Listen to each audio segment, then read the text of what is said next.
उपेंद्र कुशवाहा जी भी चुनाव हार गए हैं। क्या लगता है कि भविष्य में उन्हें मंत्री बनाया जा सकता है? बोल रहे हैं जो झुनझुना, कभी पासवान जी, रामविलास पासवान जी को संचार मंत्री बनाया गया था। उस समय भी लोग कहते थे जो झुनझुना।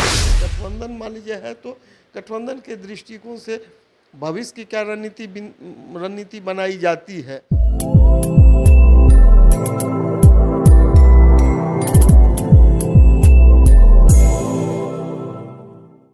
नमस्कार, मैं मनीष और आप देख रहे हैं मीडिया दर्शन। मोदी सरकार की तीसरी शपथ ग्रहण हो गई, कैबिनेट का गठन भी हो गया।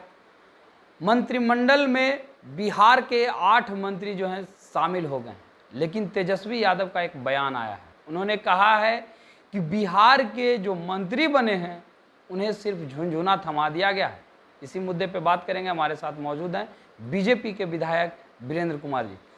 तेजस्वी यादव का बयान आया, उन्होंने कहा है कि 8 मंत्री बने हैं लेकिन सभी के हाथों में झुनझुना थमा दिया गया है। क्या कहेंगे आप? अब जितने मंत्री अपने यहाँ से बने हैं सभी को आपके माध्यम से हम शुभकामना और धन्यवाद ज्ञापित कर रहे हैं, शुभकामना दे रहे हैं, जो अपने अपने विभाग को जो है आम जनता तक ले जाएंगे। और कोई बोल रहे हैं जो झुनझुना, कभी पासवान जी, रामविलास पासवान जी को संचार मंत्री बनाया गया था। उस समय भी लोग कहते थे जो झुनझुना है, लेकिन जब मंत्री बने और दूरसंचार में जो क्रांति दिखाई पड़ रही है, उन्होंने कहा था जो आने वाले समय में मोबाइल को हम जो है बैगन की भाव में बेचवा देंगे, और परिणाम है जो सेना महंगी राशि दे करके जो सामान खरीदती थी आज सस्ती से सस्ती दर में आम जनता के हाथ में उपलब्ध है। यह दूरदृष्टि है। वही दूरदृष्टि आने वाले समय में हमारे अपने यहाँ से बिहार से जो मंत्री बने हैं, खास करके जल शक्ति की बात हो, उसके बाद जो है पंचायती राज की बात हो, सभी अपने क्षेत्र में जो है मिसाल स्थापित करेंगे।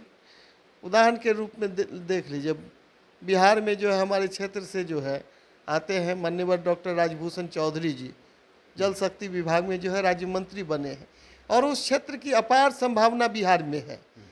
यानी कि आज जो सूखा है और जल की जो समस्या देखी जा रही है, और अपने पास जो जितनी नदियां हैं, बिहार में जो नदियां हैं, यानी कि दुनिया का 16-17% पानी केवल उत्तर बिहार में है।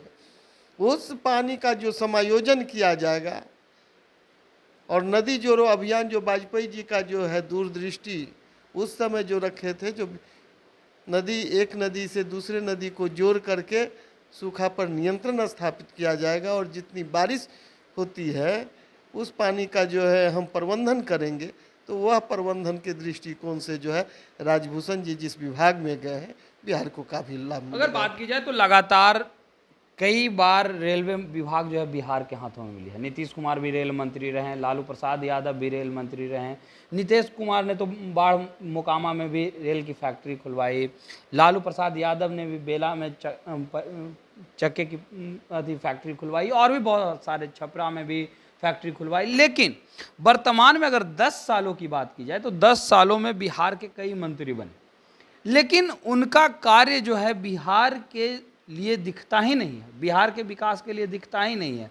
तो फिर जो अभी भी मंत्री बने हैं उनसे क्या जनता उम्मीद करे? क्योंकि 10 सालों में जो भी विभाग मिला, खाद्य प्रसंस्करण मंत्री तो लगातार रामविलास रहे, उसके बाद पशुपति पारस रहे, अब उनके पुत्र चिराग पासवान के हाथों में है। क्या दिख रहा है अभी 10 सालों में? वो जग जाहिर है। बिहार के लिए ऐसा क्या किया गया है अभी तक 10 सालों में? आप देखिए, कैबिनेट मंत्री कोई बनते हैं बिहार से बनते हैं या कर्नाटक से बनते हैं, उनका नजरिया पूरा देश होता है।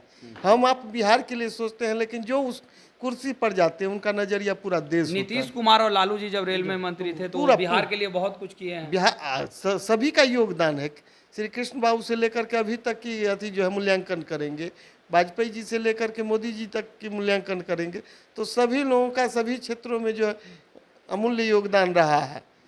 रही बात लालू जी की बात, नीतीश कुमार जी की बात, तो उनका जो काम दिखाई पड़ रहा है, तो उसमें एक व्यक्ति की बात नहीं, कोई व्यक्ति प्रोजेक्ट लाए। अब जैसे वाजपेयी जी उस समय चतुर्दिक स्वर्णिम योजना की बात, वह आज तक दिख रहा है। उसमें मान लीजिए मनमोहन सिंह जी भी 10 साल देश का नेतृत्व किए, मान्यवर मोदी जी भी जो है 11वें साल में प्रवेश कर रहे हैं। तो काम को जो है जीवन के साथ बढ़ाना पड़ता है।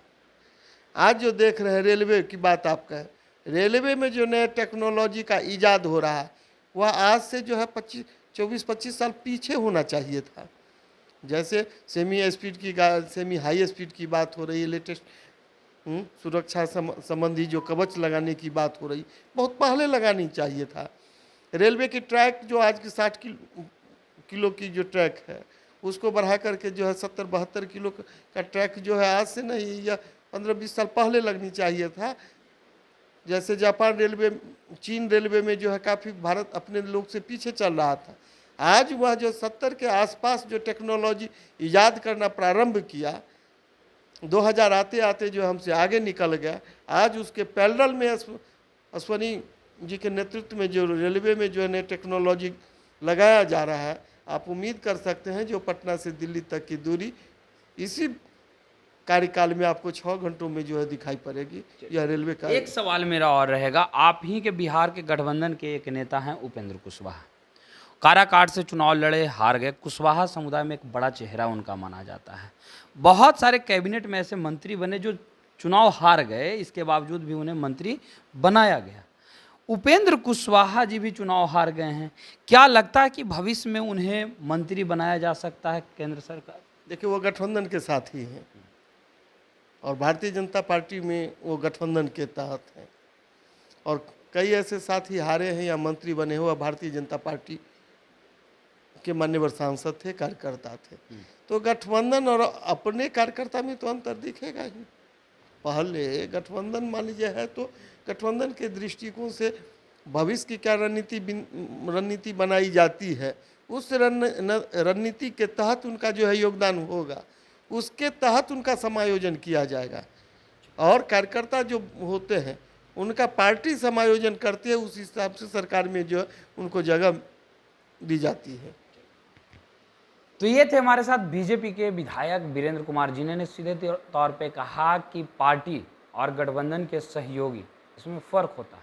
अगर बात की जाए तो पार्टी के जो लोग हारते हैं तो पार्टी अपने स्तर से देखती है, लेकिन गठबंधन के जो लोग हारे हैं उन पर विचार किया जाएगा और समय आने पर वैसी परिस्थिति अगर बनी तो उपेंद्र कुशवाहा को भी मंत्री बनाया जा सकता है। ये फिलहाल भविष्य की बात है। फिलहाल इस खबर में इतना ही। देखते रहें मीडिया दर्शन। धन्यवाद।